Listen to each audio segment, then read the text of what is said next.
Michigan State basketball. That's right. It's been a while since we've talked about you, old friend, but any chance you're actually going to be a little better than we all think this year? I don't know. Luckily, we got Carter Elliott on to talk about it with us. Let's go.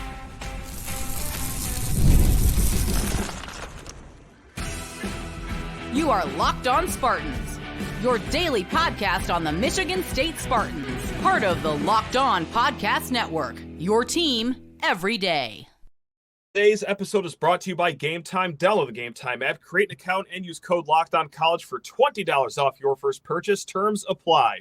Spartan friends, Spartan family, Locked On Spartans listeners, thank you all so much for kicking off your week with us here at Locked On Spartans, your team in green and white. Yeah, that's right. We're back to 5 days a week starting this week. You saw we could run away from that grind for that long. No. We are back to 5 days a week. Please rate, review, subscribe.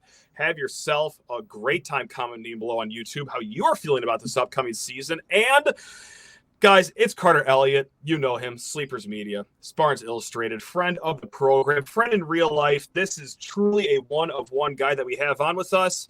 It's just two grown men just talking ball. It's great. I got two kids over here. I'm in my early 30s. Carter's over there. He's got a kid on the way. We have different priorities in life. But with that said, Carter, what are you more anxiously awaiting, the birth of your first child or this Michigan State basketball season? Because it's a pivotal season coming up. I know where my head's at. So this is a safe space, right? Incredibly safe. And if it's a bad answer, I can edit it out. That's fine. Okay. You know what? There's something about Jeremy Fear's first home game and him coming and being introduced to the Breslin that just I get a tight chest. So right now that's like 1A, 1B for the birth, right? And that might change moving forward. But I am, you know what? I'm excited about Michigan State hoops. That's one thing I can say. Like, I don't think I've necessarily been excited the past couple years. Like, yes, there's been like some expectations, but I don't know if there's actually been general excitement with the program to a certain extent. And I kind of feel that this year, given, the new pieces, the younger guys that are going to be in the fold and, some other pieces that were added to the team. Breath of fresh air for sure. Like last year before the season, hey, great top 5. The boys, the balloon just doesn't get popped in that first game against James Madison. It got stabbed to smithereens, and like it was completely within 5 games of the season. You're thinking like, oh, that wasn't that fluky. Actually, that just might be who we are this year. Kind of adds up. Yeah, that's a sort of a problem. But yeah, I'm just ready for a new start, new beginnings. We're gonna talk Jeremy Fears in a hot second, but just from a broad overview right now, Carter, there's like so much volatility with this team. I believe like we are waiting for, okay, which one of these are going to go in Michigan State's favor, which one won't happen. Like, okay, I'm gonna like list off a lot of things, and then I'm gonna ask you like, what one do you see the most realistic and least realistic? So like, for example, Xavier Booker being a consistent double-digit scorer. Can he do it on a night-to-night basis? Kohler, Cooper taking leaps, like big enough leaps to be competent big men in the Big Ten. Fears having a full recovery. Jaden Akins producing at that 2 spot that he's been waiting for so long, replacing Tyson Walker's 18 points per game. Trey Hallman still shooting somewhere around 40% from 3. Frankie Fiddler translating to Big Ten play. Coen Carr being more than just a highlight reel. Look, if like 6 of those work out, we're looking for a good season coming up. 6 of those don't work out, though, then, Carter, I don't want to do this again for a 4th season, but it's like borderline NIT talk. So, like, which one do you think is like a safe bet here of everything I just rattled off? To be honest with you, I think the safest bet is Frankie Fiddler, because I think at minimum, I kind of expect Frankie Fiddler to be honestly like a 14-point-a-game guy. I think that's safe. I think that's doable for him. And I was doing an exercise earlier in the week with Greg, kind of going through like minutes and points per game production on players. And, him and I both agreed that we think Frankie Fiddler is probably going to be the leading scorer on this basketball team. It's between him and Jaden Akins, but I think it's going to be Frankie Fiddler. But we know what he is, right? He's a guy, he's played a lot of basketball. He's a guy who was a high points per game guy at Omaha, 20 points, completely different conference level. That's all good and well. But I think with his size and shooting and just kind of bucket, tough shot making ability, he can get to that 14-point range. But the part that's scary, right, is that we had a bona fide scorer last year in Tyson Walker. He was close to 18 points a game, right? Yeah. And we had Malik Hall, who was right around 13 points a game, right? Or right around 12 or something like that. Then Jaden Akins was 10 and Hogard was 10.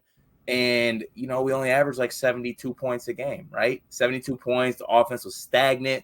We were losing defensive dogfights at Minnesota, and we weren't winning basketball games. The thing about it is we need that's the thing that makes it so scary for this Michigan State season in my eyes. It's also what makes it exciting is that there's a lot of pieces that have to kind of unfold. So I would say Fiddler is the one I feel good about.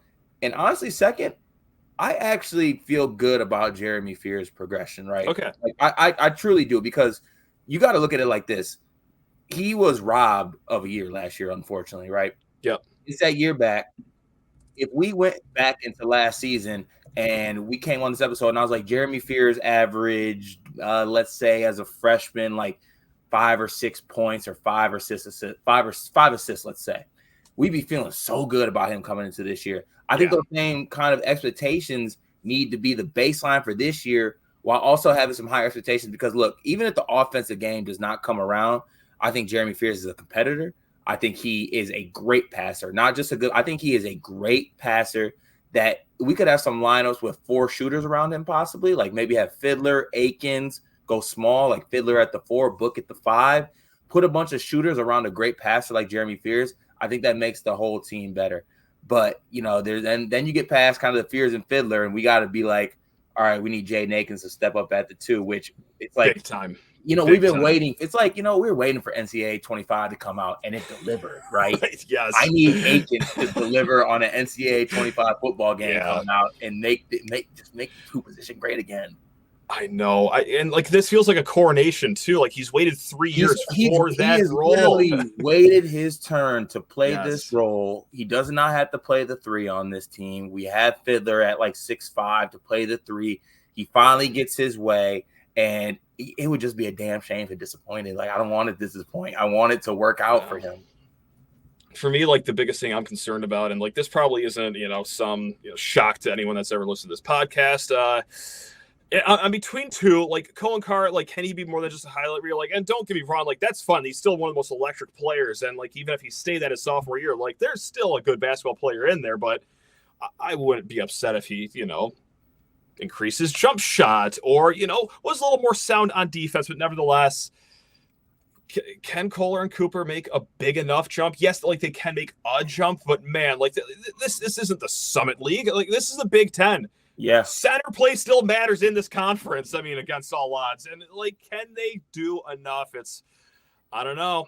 I mean, we're still looking at center rotations around the league. Like there's no Zach Edey, there's no Hunter Dickinsons of the world, but like you go through the teams in the conference and you got Umar Ballo at Indiana, you got Derek Queen, who's a top 10 freshman coming into Maryland, as well as Julian Reese. Illinois has a big coming over. Tom Avicic from Zavoniemir's brother from Arkansas. He's coming over. He's a 7-footer. Michigan has Vlad Golden. Ohio State has Aaron Bradshaw. Like there's still a lot of good bigs coming in. And I mean, flat out, just not to even blur lines here. Like we're doing the point per game thing. Like I said last year, in 40 minutes at the center position last season, this is combined, right? So you had Mady Sissoko playing 15 minutes, Carson playing 16 minutes a game, Jaxon Kohler playing just around 9 minutes a game. All 3 of those guys in that 40 minutes combined for 8 points and 11 rebounds.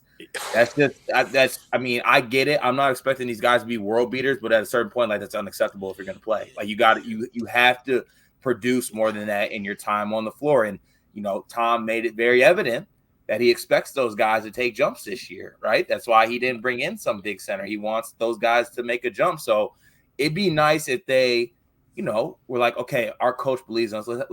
Let's reward his good sign of faith right here and produce a little bit. And maybe those guys do. I still believe that Jaxon Kohler can at least be an offensive threat. He hurt his foot coming in last season.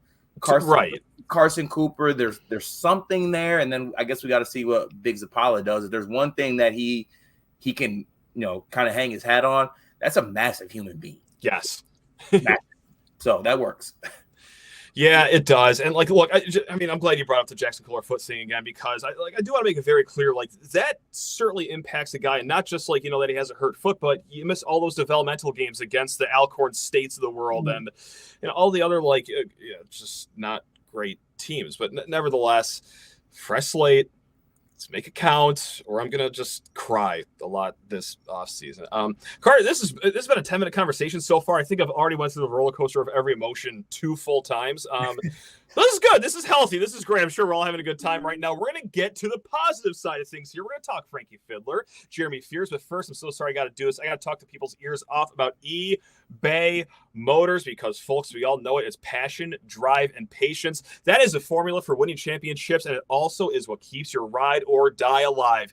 eBay Motors has everything you need to maintain your vehicle and level it up to peak performance. We're talking superchargers, roof racks, exhaust kits, LED headlights, and more. Whether you're into speed, power, or style, eBay Motors has got you covered. With over 122 million parts for your number one ride or die, you will always find exactly what you are looking for. And with eBay Guaranteed Fit, your part is guaranteed to fit your ride every single time, or it's your money back. That's right. No nonsense with eBay Motors. If it's not fitting right, well, hey, your hard-earned cash is coming right back to you. With eBay Motors, you are burning rubber, not cash. With all the parts you need at the prices you want, it's easy to make your car the MVP and bring home those huge wins. So, guys, what are you waiting for out there? Keep your ride or die alive at ebaymotors.com. Eligible items only. Exclusions apply. eBay Guaranteed Fit only available to U.S. customers.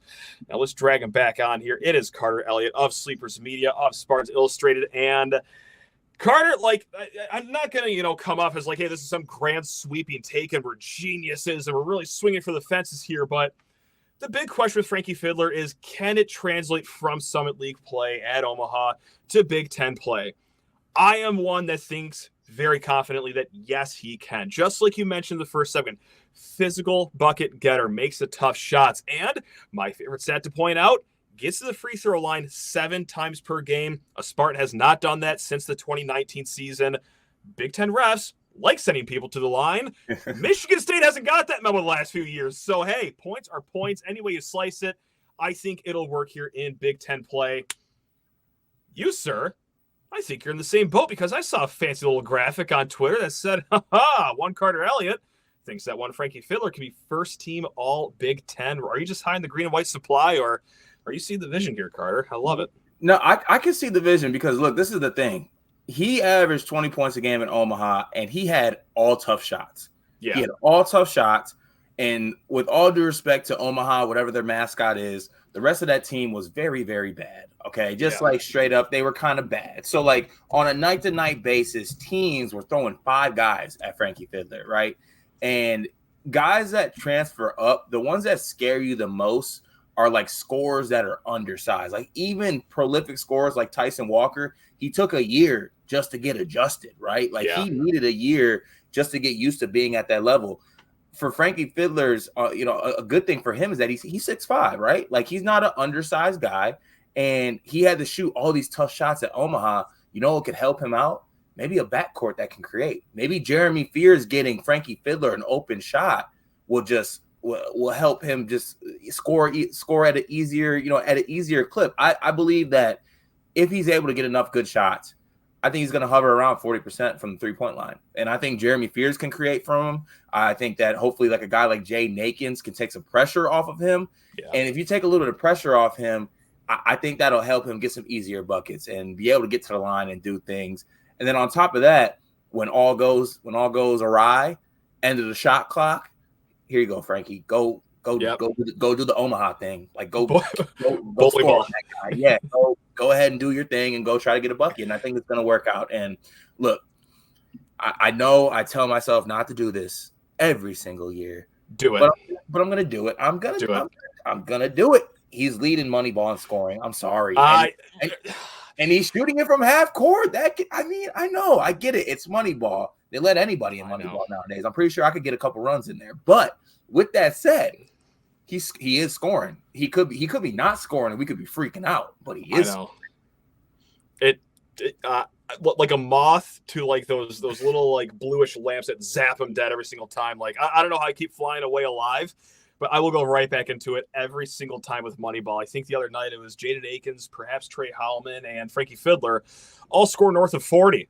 It's like, oh my God, we're cutting nets down in the middle of February because that's how early we're going to lock up the Big Ten. This is great. We're going to ice things up with 5 games to go this year. Whoa, boys are cooking. I'm such an idiot. I'll do it every time though. and this is something I haven't done in a while, actually, is go into a season with a super bright twinkle in my eye about a point guard. It is like just downright embarrassing how much of my emotion, my physical, spiritual, and mental well-being that Jeremy Fears has in his palm this upcoming season. And like, you see the offseason workout videos. I know that he got shot in the leg, as if that's like an important appendage that a basketball player uses. Like, he looks great in these offseason workouts. Like, it's crazy. He gave a great quote. I believe the show was called The Schultz Report. He was saying, hey, what are you most excited to get back to? It's like winning. I just want to get back to winning. And like, I don't know why, Carter. Maybe it's just because I'm such a baby about how the last few seasons go. But it's just nice to hear a player just talk about that they just want to get back to winning. Yeah. And not like, see a team just crying up and down about who or who was not on the third team All Big Ten. I don't know why I let that moment still bother me so much, but like, it truly feels like fresh beginnings. It's just more than what we're going to see on the basketball court. It is just symbolic. It's a new chapter. It's a new day. It's a new life for this program. My God, it's I can't believe I have a 19-year-old kid just living like this rent free in my head. I mean, it makes sense. So that's the thing. Like, even me personally, I've just been the anticipation for Jeremy Fears to be this team's point guard has been like inside me like for 4 years now, right? I know. Since like he was considered Michigan State, and I found that they call him the floor general, and he was considering Michigan State. I'm like, this kid is sold. And he goes on the Indy Heat and he kills on the EYBL. He goes to La Lu. He kills there. He goes back home to Joliet to play with his brother. He kills there. He's a McDonald's All-American. He gets booked to come to Michigan State. I know. I'm looking at these two 18-year-old kids like, yes, they're gonna are saviors, right? I know. And then we were robbed. We were robbed of Jeremy Fears Jr. And look, I don't think anybody has ever said a bad thing about the kid, and Michigan State fans love him for good reason. Right. Because he is a great, like, I want him to succeed more than anything, right? Like, just even outside of, like, if God forbid it wasn't at Michigan State, I don't want to speak that in the air, but like, he's such a great kid. You just want him to succeed so bad, and you just hope it's at Michigan State, given all this anticipation. And honestly, I truly think it is going to work out for him at Michigan State. Like, there's steps for him to take offensively, of course. We knew that coming in, but like, no one questions this kid's work ethic, right? Right, totally. I don't even know if he's of age, but you know what? I see him at the Breslin on Friday night and not Fieldhouse. That's a step. I don't know if being of age is necessarily important in that scenario, but nevertheless, I'll edit that part out too. That's fine. I mean, I got a lot of post-production editing to do. That's okay. No, like it seems like some of these workout videos you see, like there's like a cot tucked away in the corner. It's like, is that like, do you sleep here? Jeremy, it seems like you're always like working in the gym, but all jokes aside, like, should we have a little bit of patience to start the year next year? Of course, 100%. He's coming off of an insanely unfortunate circumstance that turned into a horrible injury, of course. And it's just, you just see him still working out, still talking. It's like, it's going to be really hard to like tamper that. But man, I'm ready to let Jeremy Fears control my entire life from the month of November to anywhere from March to April. Wouldn't be upset if it's the latter, but whatever. I may or may have not watched that video of Izzo like putting his arm around Jeremy Fears on the bench after talking to him, and Fears is just shaking his head. He's saying yes, and then Izzo brings him in for like the arm over the head with the head rub, and I'm just like, this it brings tears in my eyes, man. I just love that kid. Just two grown men having a very emotionally stable conversation on Michigan State basketball. For anyone that was going to lose sleep over Omaha's mascot, by the way, I did look this up. It's the Mavericks. Oh, it's kind of cool. I thought it'd be like the Raging Herd or something like that. Like, it seems pretty generic. But if you're going to lose a minute of sleep on that, Mavericks. So go ahead and win your local bar trivia night on that question, should it pop up. Speaking of questions here, Carter, we got a few mailbag questions that are basketball related. Alex hit us with a 2-pack of questions here. Question number 1, which returner makes the biggest improvement from last season to this season? Is the answer just simply Xavier Booker, or is it someone else that you're thinking? Because I think it's Booker. His usage is going to go way up. Expectations are known. We even saw the improvement in the middle of last season. Like, it was marked from the start of the year to where he ended. I'm going to do the easy cop and just go Book here. Yeah, I'm gonna go Booker as well. I think him at the 4 spot, there should be plenty of opportunity. The minutes should be there. My one sleeper pick that I would throw out there is Garrick Norman, only because there's gonna be, I think, some wing minutes, maybe, right? Like behind Fiddler, there's kind of like a little conglomerate of like guys that could play maybe backup minutes, like with Garrick Norman or maybe like Kurtang or Jace Richardson. And Garrick Norman has this on his side. He's 6'5", he has the ability to check, and he can make shots. That's kind of the way to get on the floor for Tom Izzo. So I could see him making the jump as well. But I think Book's the best for the team would be Book. I'll tell you that. Now I'm going to remix this question in my own words. Who do I want to have the biggest improvement this year? I'm going to take it back to the first segment. If Coen Carr can, okay, I'm not saying he's got to, be a splash brother and shoot 41% from three or anything. But if you could just hold a defense somewhat honest with a jumper, which I know it's not, the highest expectations, but it'd be very important and it would be market improvement. I think I would take that. I don't know. Is there anyone else that you would love to see? We want to see improvement from everyone, obviously, but if you had to choose one other one, who are you going to go with here? Ooh, I know. Because a big man isn't not a bad way to burn that up either. Or Aikens being a little better off the dribble. He got better at the end of last year, I feel like. But if you're that two, you need to be. You know what? I'm gonna do it. Aikens. I think Aikens at the two off the dribble. I think I've seen it, man. Even going back to the days when he played at Farmington High School. Sure. It's there. It's got to be. I want to believe it's there. So I'm gonna say Aikens. I think we saw glimpses of it at the end of last season. Let's just. Give me the Midnight Madness. I need a little more than Moneyball just for Aikens. I need some Midnight Madness. That overseas tour is going to affect my wellness. Oh, man. Yeah, we have that. I have not been using enough of my brain to think about that. Oh, man. Yeah. Oh, man. That's set the tone. Some Spanish B-League, men's league. Oh, God. We lose them just by 8. Oh, my God. I will pencil us in for a Final Four. No question about it whatsoever. Question number 2 from Alex. Which incoming, either freshman or transfer player will pleasantly surprise us this year? We've obviously talked about Frankie Fiddler. But as far as freshman goes, I want to see what we got with Jace Richardson. Mm-hmm. I want to see it. You know what? What we might run into is it might be hard for him to see the floor. Obviously, you got Holloman, you got Fears, you have anyone else who's going to be competing for 2 minutes, but he's a tweener. He can go both ways. And hey, if there's ever any foul trouble, from what we've seen so far athletically, I think he's already there to play some Power 6 basketball. But that's who I'm going to go with. Richardson off the board.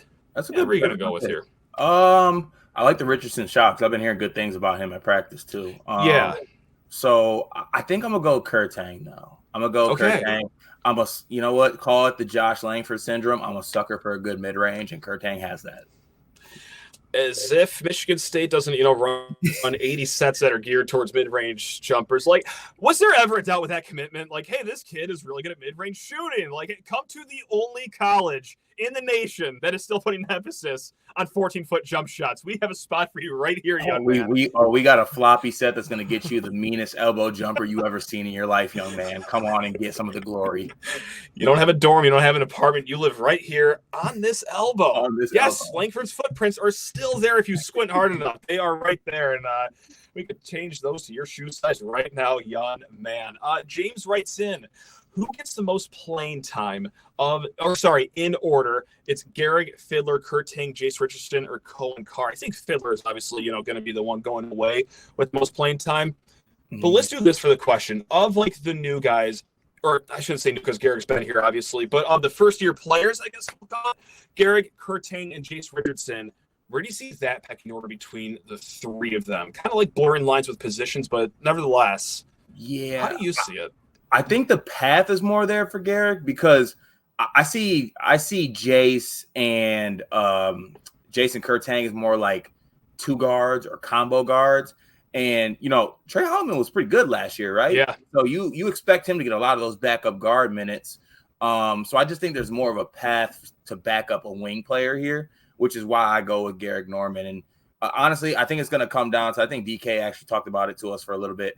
Whichever one of those guys is knocking down shots, that's how you're going to get on the floor. Knock down a shot, you can get on the floor. So it comes down to who's going to be able to do that at a respectable clip from 3. Yeah, and like who's not getting lost in space on defense? Because especially for freshmen, you do that once, you will not be playing until the following Thursday. Yeah, like that's no chance. That's it for you. You can go ahead and put your sweatsuit back on, and yeah, say your Booker about that last year, or even Coen Carr at times. But yeah, not too great. This is a question, super broad, super open ended, but it's an important one. Spartan D4L. Is there a chance basketball is better than we expect? I think like right now in this offseason, look, I know we came in the offseason with a lot of emotion. Of course, like crying for a center, and then you just get the backup from Lundgren. It's like, what? Why? What's going on here? But then again, you got Frankie Fiddler. You have some good transfers, or I'm sorry, some good recruits out of the freshman class. I'm content right now, though, because all that we're seeing right now, since the emotions have gone away, are these clips from Moneyball, 40-point performances. Like, I'm feeling okay right now. I'm in a headspace right now. Mid-July, catch me in November. It might be different, but right now I think that, like, yes, like this can be a good season coming up. Just kind of. Yeah, I think it can be too, especially if you come at it kind of with a clear head. Like last year, we came into the year and we were top 5 in the country, right? Like we were top 5 in the country. Coach Izzo was throwing up Final Four videos on the weight room, like while they were doing preseason stuff. And we came out and lost to James Madison, and then we came out and like just kept losing all these games. Like right now, we're like people got us like kind of in the 35 to 40 range. It's like the best team in the country, which I think is very safe for this team right now. So the thought that this team, that's like the baseline. And if all these things hit right, like if Fiddler is the real deal, if the sophomores Booker and Fears are what we thought they would be, then we're cooking with something. Then I want to see. Then you know what? I'm gonna puff my chest out a little bit and say I want the big. Like I'm gonna point to the big dogs in the Big Ten, like Matt Painter. I want you. Like come see. But it's really there needs to be like optimism with this team and excitement, because I really think there is, because there's a lot of guys that can take steps this season. And yes, it's scary, but just go ahead and dip your toe in the pool. Actually, don't dip it. Just jump in. Just jump right in.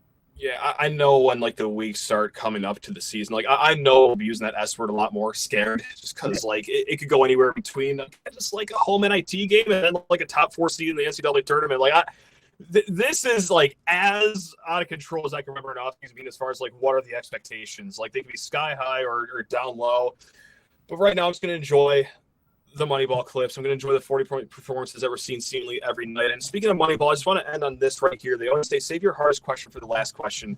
Carter, like, are you and Xavier Booker on good terms right now? Because you had a video with Sleepers Media saying that, hey, he didn't like look great out there from what you heard and everything. And then Xavier Booker himself, coming on the video, gave a list of like, you know, why he was maybe a little lethargic out there. I do have one concern that I want to bring up a little bit, but like, are you and Booker on good terms or what? Do you guys hash this out over some fries at Brody or what? Look, I'm all good with Book. I'm very excited for Book, honestly, and I had no problem with like his comment back to me. I thought it was a little bit misconstrued, because really the point I was trying to get across is like, obviously you and I have watched Michigan State for a long time, and like there used to be kind of like this joy at Moneyball. Like you're like, honestly, Xavier Booker could be looking across the man from me like, this guy can't check me. You know, I'm gonna do some things. I'm gonna have some fun. I'm gonna look at the crowd. I'm gonna look like I'm having fun playing basketball. And obviously he let me know that he was a little bit banged up, which makes sense why he was taking a little bit easy. I didn't know that before. I apologized on that one. Listen, it's not the first apology. It's not the last one I'm gonna make. Sure. I talk way too much online to not be apologetic all the time. But yeah, I love Book. I think he's gonna be great this season. And God forbid if that got him going too, that's fine. Use whatever you need to be great, young man.